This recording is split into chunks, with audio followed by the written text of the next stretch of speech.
has it. This guide helps employers and worksite supervisors prepare and implement hot weather plan. It plans for how to use the heat index to determine when extra precautions are needed at a work site to protect workers from environmental contribution to heat-related illnesses. Workers who are readily more at risk are new workers. New workers, for example, are generally at risk because they have not become adapted to that type of work. A lot of time, new workers, young workers, and other folks who are new on the job need to acclimate their body to the specific task at hand. The other information that we have is, of course, we have some training tools that you can use. Some of the training resources that we have.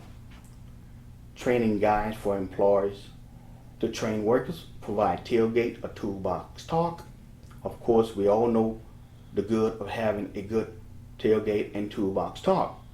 You get a chance to explain to the employee what some of the do's and don'ts are, to ask questions there, to make sure that the employee understands what needs to be done before the task is started.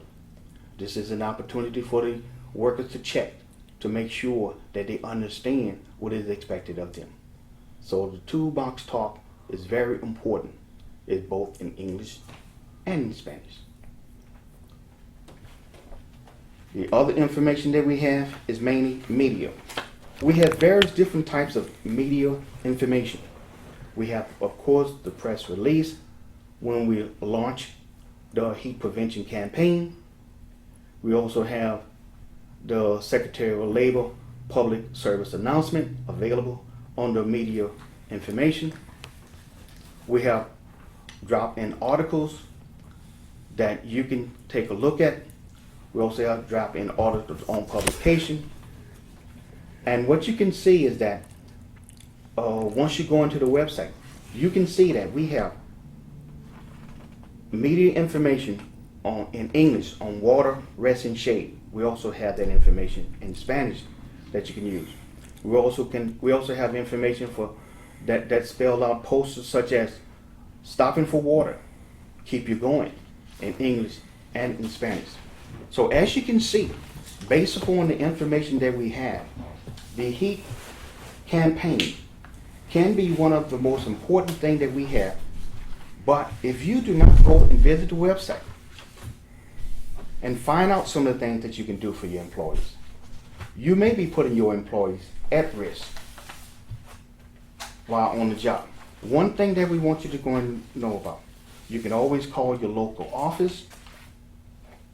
Like Louisiana have both a consultation office, which is the Workforce Commission, that will come out to your job site if you need assistance. Let's just say if you have fewer than 250 employees, they will come out there free of charge, take a look at your site, try and go and help you in any ways that they can. If you have information and questions on heat problem, etc. You can also call our office because, like I told you, there's 2 compliance assistant person in our office. We're there for speaking engagement. We're there to try and go and help any small businesses that we need, local union, also to help faith-based organizations, and just give out that general information. So you can see exactly how important and how much that information you can get from our website. I'd like to thank you for your time, and that concludes. Okay, Wilford. Now,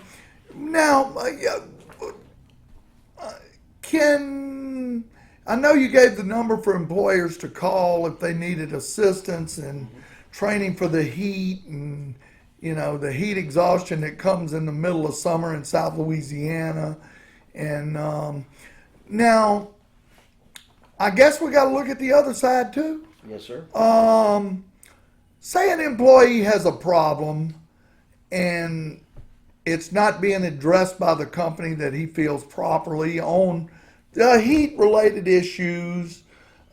Maybe he feels like that they're not being given toolbox safety meetings, and maybe are there any regulations on how water and shade is to be provided by the employer?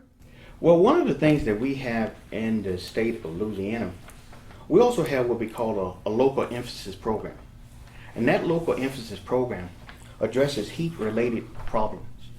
And in that local emphasis program, it addresses mainly what should be provided on the work site, which is water, Right. which is various different other types of information. But the good thing about everything, that once the employer asks that information, that employee also can go to this website. Right. Can go to the website, take a look and see what is expected, what is known to be the right thing to do on the website. Right. And a lot of times that employee can bring it to their employer's attention. Now, because it works both ways. yes, Like it what does. you just said. It You know, does. the heat campaign only can work if both parties do what they need to go and do. I agree. That is to train the employees. The employees participate in the training, be very receptive to that information that is provided, etc. And that's a generalized attitude in safety that it takes two to get the job done safely. Yes, sir. And, you know, for some reason, is there a complaint department or something if a employee feels that the company just, for some reason, his job might be in jeopardy or something? If he brought this up to the company's, you know, the company may feel like they need, say, one water cooler on a outside project or something, and you know it's being. And to be honest with you, I've had this happen with smaller contractors. Yes, sir. And the company just, well, you know what? If you want water, bring your own. Is there any steps an employee could take, you know, just bring his own water, or, you know, protect yourself for sure, you know, but on an issue like this, it don't seem like that would really happen, but is there a place that an employee could call? Is there a phone number? Is there? Of course. There's always, we have a complaint department in our Baton Rouge area office, and throughout other offices throughout the country.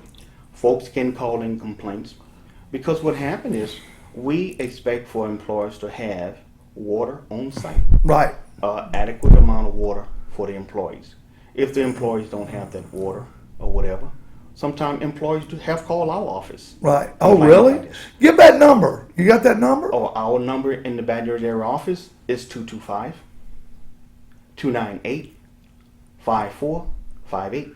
And they would need to speak to a compliance officer. They would speak to we have someone on duty that would Okay. take, we call it our information officer in Baton Rouge area office.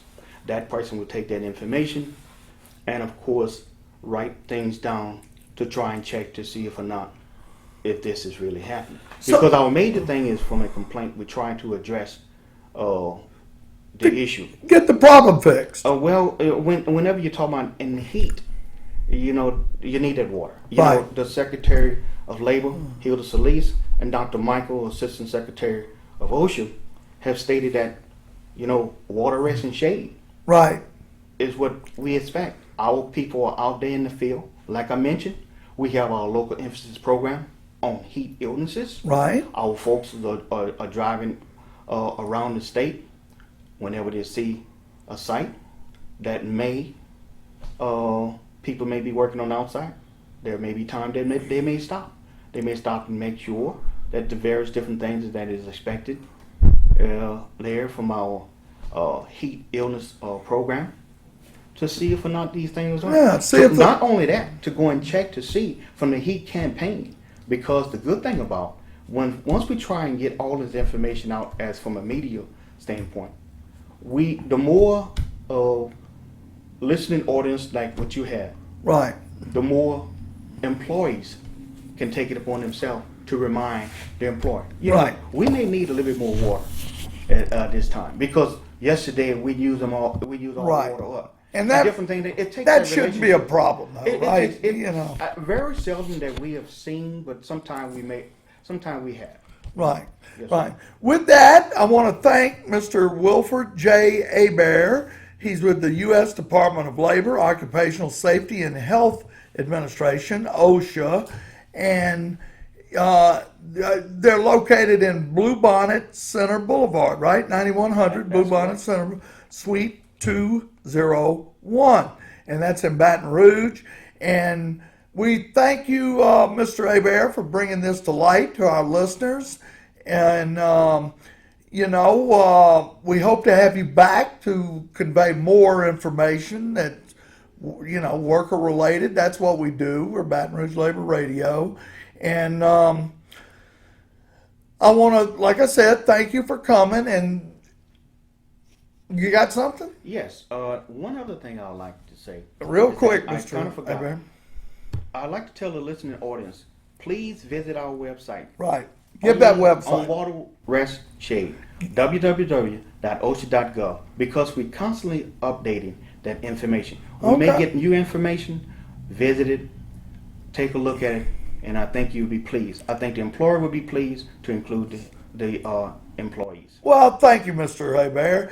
And like I said, that's Mr. Wilford J. Abair with the U.S. Department of Labor, Occupational Safety and Health Administration.